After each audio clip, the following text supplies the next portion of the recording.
अस्सलाम वालेकुम स्टूडेंट्स। आज हम स्टार्ट करने जा रहे हैं 8th क्लास का मैथमेटिक्स का सिलेबस, जिसमें हम आज सबसे पहले चैप्टर नंबर 1 का इंट्रोडक्शन डिस्कस करेंगे। सबसे पहले हम जो भी चैप्टर स्टार्ट करेंगे, सबसे पहले मैं आपको उसका इंट्रोडक्शन दूंगा, जिसमें हम उस पूरे चैप्टर के मेन पॉइंट्स डिस्कस करेंगे। इससे क्या होगा कि हमारा एक माइंडसेट बन जाता है कि इस पूरे चैप्टर में हम कौन कौन से टॉपिक्स डिस्कस करेंगे या कौन कौन से टॉपिक्स के बारे में पढ़ेंगे। तो आइए स्टार्ट करते हैं। सबसे पहले हमारा चैप्टर है चैप्टर नंबर 1, जिसका टाइटल नेम है ऑपरेशंस ऑन सेट्स। इसका मतलब ये है कि इस पूरे चैप्टर में हम सेट्स के बारे में पढ़ेंगे और ऑपरेशंस ऑन सेट्स, जो सेट के ऊपर ऑपरेशंस होते हैं हम उनके बारे में पढ़ेंगे। तो ये मैंने कुछ इसके टॉपिक्स लिखे हैं जो इसमें मेन डिस्कस होंगे। सबसे पहले सेट ऑफ नंबर्स। सबसे पहले हम जब सेट्स को स्टार्ट करते हैं तो हमें पता होना चाहिए कि कौन कौन से नंबर्स हैं और उनके सेट्स कैसे बनते हैं। बेसिकली ये टाइप्स ऑफ नंबर्स हैं जिनको हमने एक्सप्रेस किया हुआ है, लिखा हुआ है सेट्स की फॉर्म में। तो सबसे पहले हमारे पास नेचुरल नंबर्स। नेचुरल नंबर जो होते हैं 1 से स्टार्ट होते हैं और अप टू सो ऑन चलते जाते हैं। ये जो डॉट्स लगे हुए होते हैं, इसका मतलब ये है कि ये सेट इनफाइनाइट है। नेचुरल नंबर्स का सेट फाइनाइट नहीं होता। जो भी हम जनरली नंबर्स डिस्कस कर रहे होते हैं उन सारे नंबर्स के सेट इनफाइनाइट होते हैं। नेक्स्ट है होल नंबर्स। होल नंबर्स होते हैं 0 से start, 0 1 2 3 4 up to so on. आगे हमारे पास है इंटीजर्स का सेट्स। इंटीजर का सेट, इंटीजर के सेट में हमारे पास बोथ पॉजिटिव और नेगेटिव नंबर्स आते हैं। इंटीजर के सेट में पॉजिटिव और नेगेटिव दोनों नंबर्स आते हैं। ये देखें, मैंने माइनस में भी कुछ नंबर्स लिखे और प्लस में भी लिखे। नेक्स्ट हमारे पास है रैशनल नंबर्स का सेट, जिसे हमने Q से डिनोट किया। रैशनल नंबर के सेट में अब कौन से एलिमेंट्स आएंगे जो फ्रैक्शन, सिंपल फ्रैक्शन की फॉर्म में होंगे और जिसमें जो डिनोमिनेटर है वो 0 नहीं होना चाहिए। ये दोनों न्यूमरेटर और डिनोमिनेटर दोनों कोई रियल नंबर्स होने चाहिए, इंटीजर होने चाहिए और इनमें से डिनोमिनेटर 0 नहीं होना चाहिए। ये होती है हमारे पास रैशनल नंबर्स की फॉर्म। नेक्स्ट हमारे पास है इवन नंबर्स का सेट। तो इवन नंबर्स के सेट में हमारे पास बोथ पॉजिटिव और नेगेटिव इवन नंबर्स आते हैं। नेक्स्ट ऑड नंबर्स का सेट। ऑड नंबर के सेट में हमारे पास बोथ पॉजिटिव और नेगेटिव ऑड नंबर्स आते हैं। लास्ट वन है हमारे पास प्राइम नंबर्स का सेट।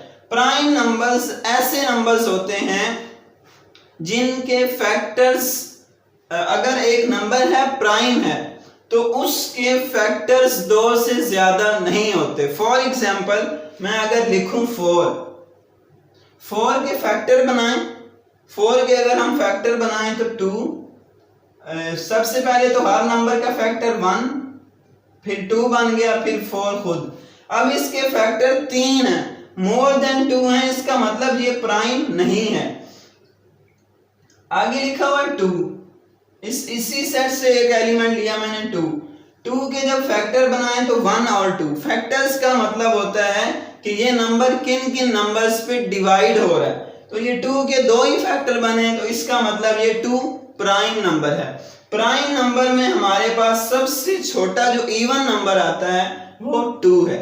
ये था आपका प्राइम नंबर्स का सेट। अब हम नेक्स्ट टॉपिक डिस्कस करेंगे जो है हमारे पास सबसेट का। नेक्स्ट हमारे पास है टॉपिक सबसेट्स का। सबसेट क्या होता है? सबसे पहले हम इसकी डेफिनेशन बुक से रीड करेंगे। बुक के पेज नंबर 7 पे लिखी हुई है डेफिनेशन सबसेट की। सबसेट की डेफिनेशन ये है, a set is a subset of another set if every element in the set is also an element of the other set. क्या मतलब है इसका कि एक सेट दूसरे सेट का सबसेट होगा अगर उस सेट का हर एलिमेंट किसी दूसरे सेट में आ रहा है। फॉर एग्जाम्पल ये एक सेट है हमारे पास A जिसमें एलिमेंट्स हैं 1 2 3। अगर हमसे कहा जाए कि इस सेट के आप सबसेट बना के दो, तो सबसेट जब किसी भी सेट के बनते हैं तो सबसे पहला सबसेट आता है एम्प्टी सेट। उसके बाद इस सेट का हर एलिमेंट सेपरेट सेपरेट आएगा, यानी पहले आएगा 1, उसके बाद 2, फिर आएगा हमारे पास 3, फिर आएगा हमारे पास 1 2, फिर आएगा हमारे पास 2 3, फिर आएगा हमारे पास 1 3, और लास्ट वन जो हमारे पास सबसेट बनेगा वो आएगा 1 2 और 3। ये आपके बन गए सेट ए के सबसेट। यानी सेट किसी भी सेट का हर एलिमेंट दूसरे सेट में मौजूद हो तो ये सेट इस सेट का सबसेट होता है। तो अब बात बेटा आपको समझ आ गई होगी कि सबसेट किसे कहते हैं। अब नेक्स्ट बात करते हैं प्रॉपर सबसेट की। बात करते हैं प्रॉपर सबसेट की। अब प्रॉपर सबसेट क्या होता है, अगर बुक पे देखें हम लिखा हुआ है, अ proper subset is a subset that contains all the elements of the superset but the superset contains at least one element not present in the subset। अब मैं इसको आपको इस जो पूरी स्टेटमेंट लिखी हुई है इसकी आसान वर्डिंग समझा देता हूं कि अगर सेट का कोई भी सेट हो, ए हो बी हो, इसका कोई हम सबसेट लिखते हैं। फॉर एग्जांपल मैं यहां बी लिखता हूं और उसमें एलिमेंट्स लिखता हूं 1 और 2, 3 नहीं लिखता।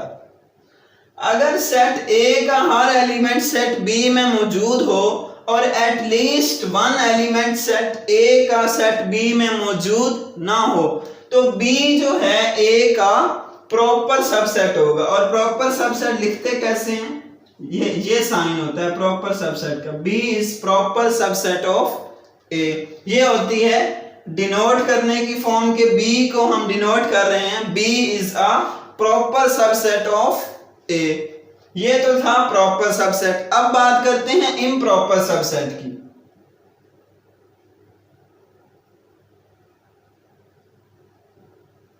Improper subset. अब इम्प्रॉपर सबसेट क्या होता है, अगर मेन जो सेट है हमारे पास उस सेट का हर एलिमेंट, फॉर एग्जांपल ये मैं बी सेट लिखा, इसमें एलिमेंट आए 1 2 3, अगर सेट ए के तमाम एलिमेंट सेट बी में आ जाएं, अगर सेट ए के तमाम एलिमेंट्स सेट बी में आ जाएं और कोई भी एलिमेंट मिस ना हो तो सेट बी जो है वो सेट ए का इम्प्रॉपर सबसेट होता है। और इम्प्रॉपर सबसेट को डिनोट करने की ये फॉर्म होती है, वही हम साइन लगा के उसके नीचे लाइन लगा देंगे, ये होता है इम्प्रॉपर सबसेट का साइन। अब बात करते हैं पावर सेट की।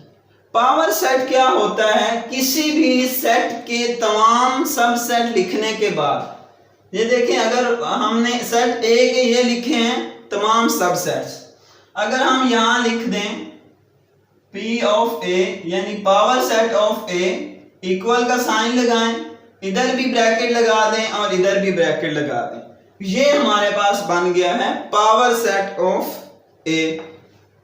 पावर सेट की मजीद अगर आप डेफिनेशन पढ़ना चाहें तो वो ये लिखी हुई है, a variety if A is a set which is equal to 1 2 3 then the set of all the subsets A is called the power set of A.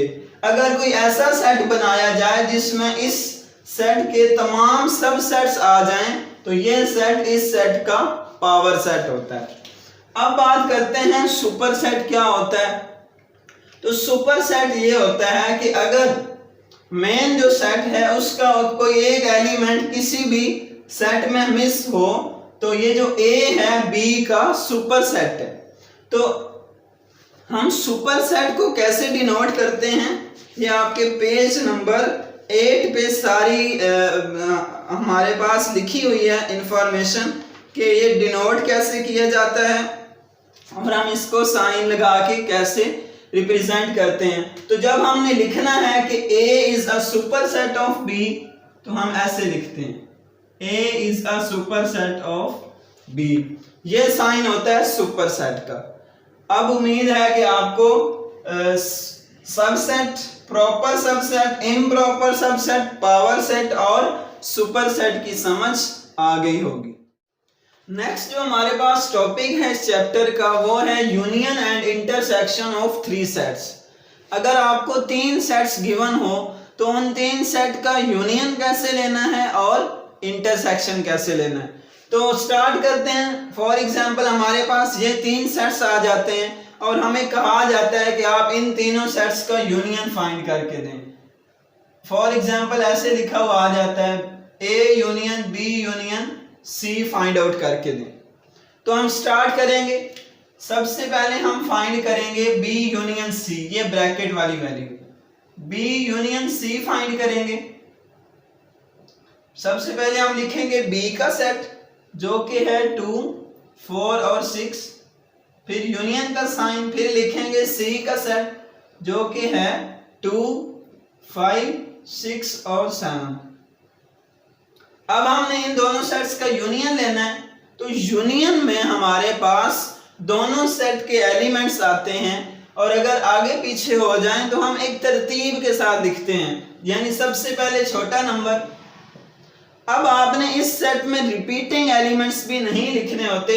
For example अगर 2 दोनों सेट्स में आ रहा है तो आपने एक ही बार लिखना होता है 2, उसके बाद है 4, फिर हमारे पास है 5, 6 और 7। ये हो गया हमारे पास B यूनियन C का आंसर। अब हम इस सेट का यूनियन लेंगे A सेट के साथ, यानी A union B union C find करेंगे। तो स्टार्ट करते हैं। सबसे पहले हम लिखेंगे A का सेट जो कि है 1, 2, 3, फिर यूनियन का साइन, फिर हम इस सेट की वैल्यू लिखेंगे जो कि है 2, 4, 5, 6 और 7। अब हम इसका फाइनल रिजल्ट निकालेंगे, फाइनल आंसर जो कि आएगा हमारे पास 1, 2, 3, 4, 5, 6 और 7। ये है हमारे पास यूनियन ऑफ 3 सेट्स। अगर आपके पास क्वेश्चन आ जाए कि ये फाइंड आउट करके दें 3 सेट्स का यूनियन, तो आप इस तरीके से 3 सेट्स का यूनियन फाइंड कर सकते हैं। अब बात करते हैं इंटरसेक्शन की। अगर आपको ये कहा जाए कि A intersection B intersection C find out करके दें, तो ये हम कैसे फाइंड करेंगे। सबसे पहले हम B इंटरसेक्शन C फाइंड करेंगे, B इंटरसेक्शन C। अब सबसे पहले लिखेंगे B का सेट जो कि है 2, 4, 6, फिर हम इंटरसेक्शन का साइन लगाएंगे और फिर लिखेंगे C का सेट जो कि है 2, 5 और 6, 7। ये आ गए हमारे पास दोनों सेट्स। अब हमने इनका इंटरसेक्शन लेना है। तो इंटरसेक्शन में तो कॉमन एलिमेंट्स आते हैं जो दोनों सेट्स में आ रहे होते हैं। तो ये जो 2 है सिर्फ ये दोनों सेट्स में आ रहा है और हमारे पास 6 है, सॉरी 6 भी है जो दोनों सेट्स में आ रहा है। ये देखें 2 और 6 दो एलिमेंट्स हमारे पास कॉमन है, तो यही इसका आंसर आएगा 2 और 6। ये अभी तक हमारे पास इस ब्रैकेट का आंसर आया है B इंटरसेक्शन C। अब हम इसका इंटरसेक्शन लेंगे A सेट के साथ। तो वो A सेट के साथ इंटरसेक्शन लेंगे तो ये A intersection B intersection C लिखेंगे। फिर हम सबसे पहले लिखेंगे A का सेट जो कि है 1, 2, 3, फिर हम इंटरसेक्शन का साइन लगाएंगे और फिर ये वाला सेट लिखेंगे B इंटरसेक्शन C का जो कि है 2 और 6। अब हमने इन दोनों सेट्स का इंटरसेक्शन फाइंड करना है। तो इन दोनों सेट के कॉमन एलिमेंट्स आएंगे जो कि है ओनली 2, सिर्फ 2 हमारे पास इन दोनों सेट्स में कॉमन है, तो वही हमारा आंसर आ जाएगा। ये है इंटरसेक्शन ऑफ 3 सेट्स और ये हमारे पास था यूनियन ऑफ 3 सेट्स। नेक्स्ट हमारे पास जो टॉपिक है इस चैप्टर का वो है De Morgan's laws. De Morgan's laws इस चैप्टर का बड़ा इंपॉर्टेंट टॉपिक है जिसमें 2 लॉज हैं। एक है हमारे पास ए यूनियन बी होल का प्राइम, प्राइम मीन्स होता है कॉम्प्लीमेंट, ये जो हल्का सा ऊपर प्राइम लगा हुआ है इसका मतलब होता है complement, is equal to A complement intersection B complement. ये है हमारे पास फर्स्ट लॉ। सेकेंड लॉ है A intersection B whole complement is equal to A complement union B complement. ये है हमारे पास डी मॉर्गन्स लॉज। अगर हमसे किसी भी क्वेश्चन में पूछा जाएगा, सेट्स गिवन होंगे हमारे पास और हमें कहा जाएगा कि आप डी मॉर्गन्स लॉज वेरीफाई करके दो, तो हम ये दोनों कंडीशंस वेरीफाई करके देंगे। ये जो कॉम्प्लीमेंट लगा हुआ है इसका मतलब क्या होता है ये मैं आपको थोड़ा सा बता दूं। अगर आपके पास आ जाता है ए कॉम्प्लीमेंट फाइंड आउट करके दें, तो आपको एक यू सेट गिवन होगा, एक ए सेट गिवन होगा। आपने क्या करना है, यू डिफरेंस ए ये फाइंड आउट करके देना है, यू डिफरेंस ए। अब आपने इसके आंसर में कौन से एलिमेंट्स लिखने होंगे, आंसर में वो एलिमेंट्स लिखने होंगे जो यू सेट में हों और ए सेट में ना हो, और इसका आंसर वो एलिमेंट्स आएंगे जो इस सेट में होंगे और इस सेट में नहीं होंगे। यानी अगर ए कॉम्प्लीमेंट फाइंड आउट करने का कहा जाए तो आपने यू डिफरेंस ए फाइंड करना है। ये था आपका चैप्टर नंबर 1 का इंट्रोडक्शन जिसमें हमने मेन पॉइंट्स डिस्कस किए। नेक्स्ट इंशाल्लाह हम अगले लेक्चर में एक्सरसाइज 1 स्टार्ट करेंगे।